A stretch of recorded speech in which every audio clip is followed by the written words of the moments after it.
This one is my favorite band, Led Zeppelin. Hi, and welcome back to the channel. So you want to react to Led Zeppelin. If you're a reactor, you're definitely going to get requests for this band. This is the most important band in the 1970s, probably the most important, definitely the most important hard rock band ever. They influenced those who came after them. They blew everybody off the stage that tried to play next to them. Yeah, Led Zeppelin, not just my favorite band. They may just be your favorite band after you've heard a few. As far as the bowler, it's in honor of John Bonham. John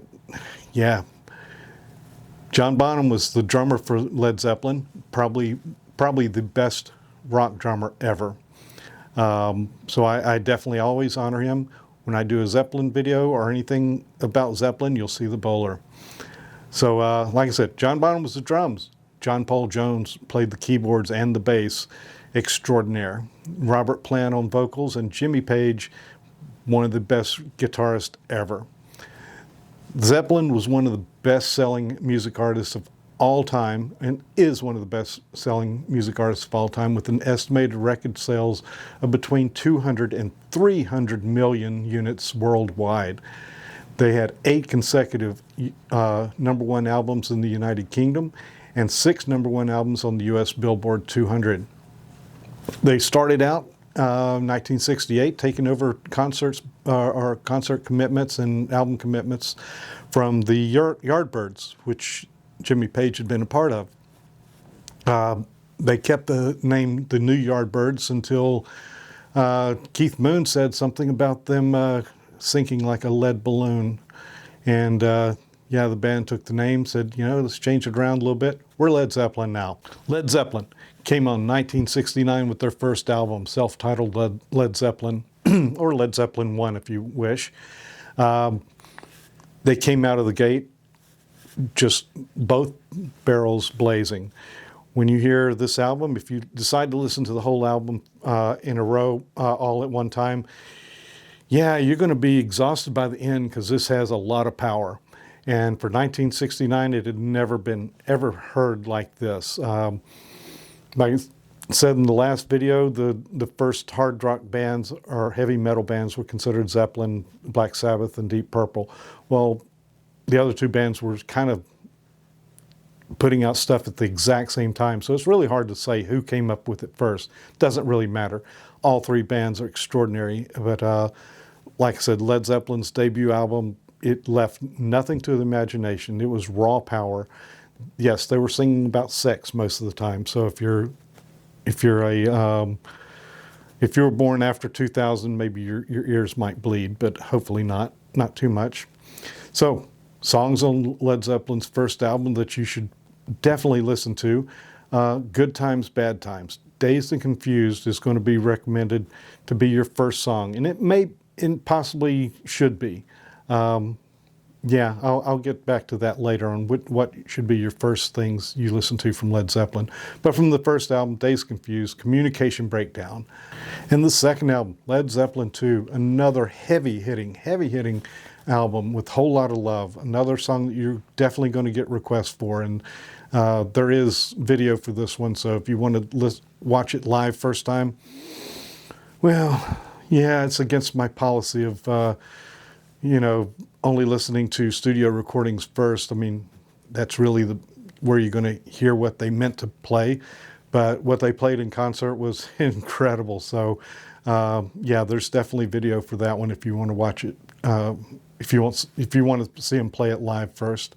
Another one, Lemon Song, Heartbreaker, Moby Dick. Moby Dick is a drum solo. One of the few, they were one of the few bands who did a drum solo song. You know, a lot of times drum solos just thrown out into the concert, but this was on the record, so it was a little unusual. But like I said, John Bonham was one of the best rock drummers of all time, so he deserved it. Led Zeppelin III had a lot more of an acoustic feel. It's probably their least commercially successful album, but it still had a lot of good hard rock songs. The Immigrant Song, and Immigrant Song in particular, A lot of times I see people react to this with the official audio, which is a live recording. I don't like the live recording. Maybe you will, but it was kind of put together with footage from 8mm audience films and some studio recordings, video or film done at the concert. It's interesting to watch, but the video doesn't really fit the audio well enough, I don't think. So I'm going to recommend listening to the studio version first.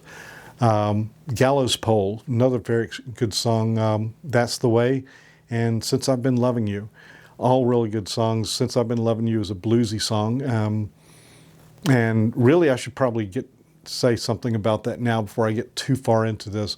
Normally when we do reactions or reaction guides to these bands, we talk about the genre, and I did say they were heavy rock, but rock and roll came out of the blues more than anything else, at least in terms of what Led Zeppelin interpreted it as. And Led Zeppelin's music, almost every album has a blues tune on it, a pure blues tune on it, with heavy rock, sensibilities, shall we say. And Since I've Been Loving You is I think it was probably one of the most recorded songs they did live. I don't know of a concert that Zeppelin did that they didn't sing this song. And then, but this was all a precursor to the big one, Led Zeppelin IV. Actually, it didn't have a name. The band left it untitled, but because the next album did have a name, everybody kind of refers to it as Led Zeppelin IV.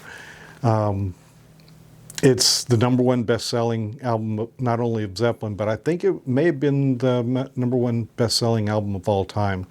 And a lot of that has to do with Stairway to Heaven. If you haven't heard the song, you've heard of the song. I'm still flabbergasted when a reactor comes on, does a video, first time to hear Stairway to Heaven.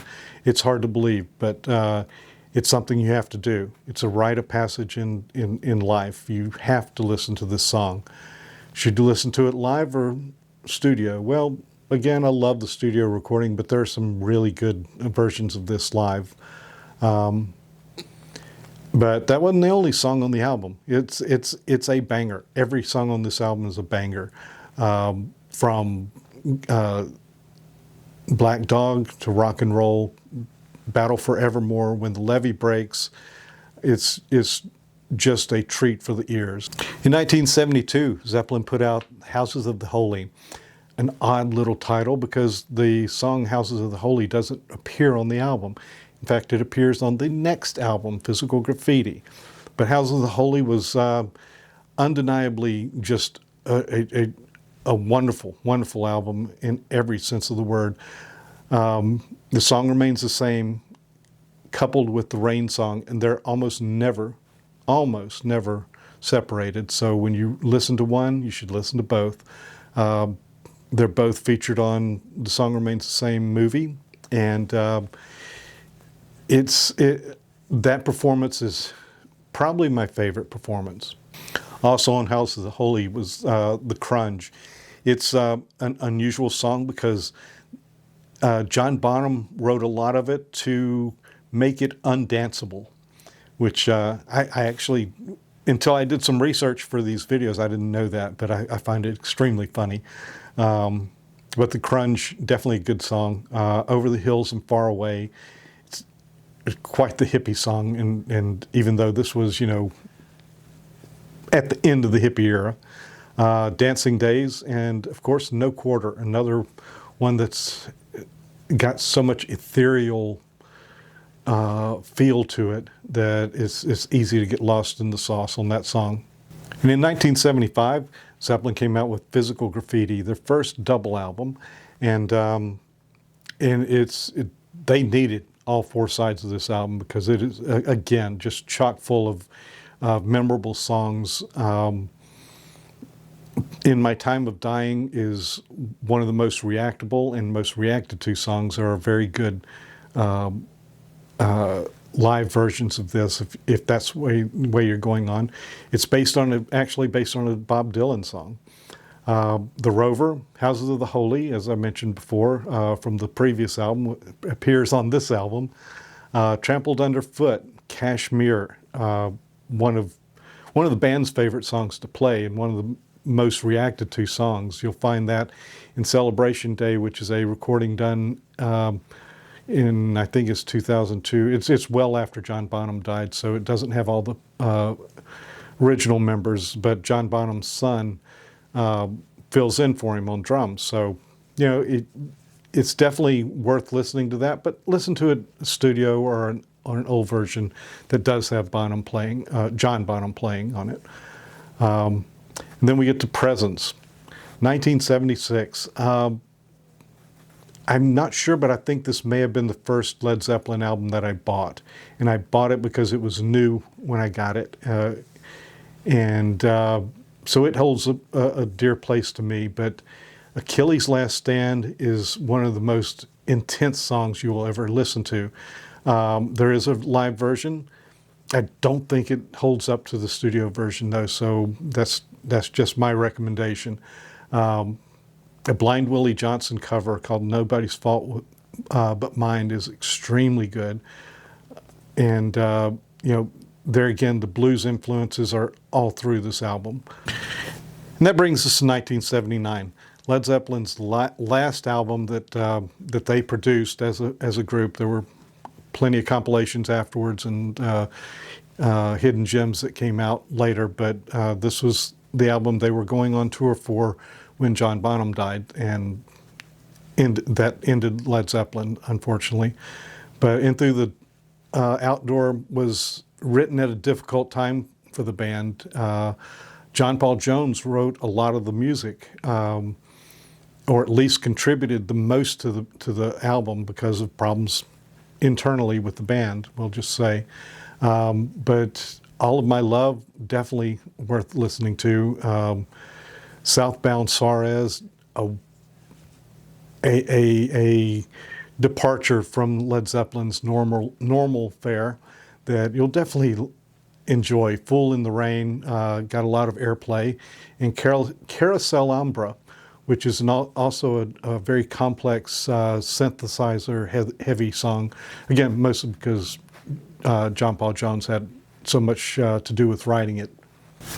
So where can you watch Zeppelin play? As I've mentioned before, in 1976, there was a movie came out called The Song Remains the Same. It was based on concerts recorded over, I think it was 3 days in 1973 at Madison Square Garden. So when you see something on YouTube or elsewhere that says Zeppelin Madison Square Garden, especially if it underlines 73, it's from this movie, probably. It's shot very well because it was shot as a movie. The sound quality is bar none as good as it gets. But the movie was shot as a fan experience. They wanted to show what the band, kind of things the band thought about when they played. So several of the songs have these fantasy sequences. They're mixed in with the live performance. So if you're wanting to see pure live performance, you just keep that in mind. There'll be breaks.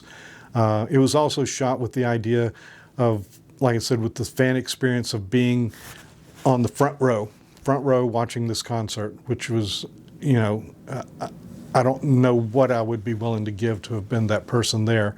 But because it was shot at an angle like this, you see unique viewpoints, shall we say. And yeah, there's a reason that Robert Plant could take anybody's girlfriend. And it's obvious in some of those videos. 1977 was their last full tour. There are some clips occasionally that will pop up from that. 1979 was the last that they played live, although it wasn't a full tour. They had done some touring in Germany, and I think it was the second or third show, John Bonham collapsed while playing from what the band said was exhaustion. But unfortunately, just a few months later, in 1980, John Bonham died. And yeah, the good times didn't roll on from there. But there are compilation albums done after the band. broke up with some new music on it. There's some reworked music, one that Jimmy Page did of John Bonham's old stuff, and reworked it, and that came out in an album, Coda. There are several concerts that the band did, varying success. The better ones were done with Bonham's son. Like I said, there's one at the O2 Arena, and and there's even a 4K version of Celebration Day. So there's some very good video out there.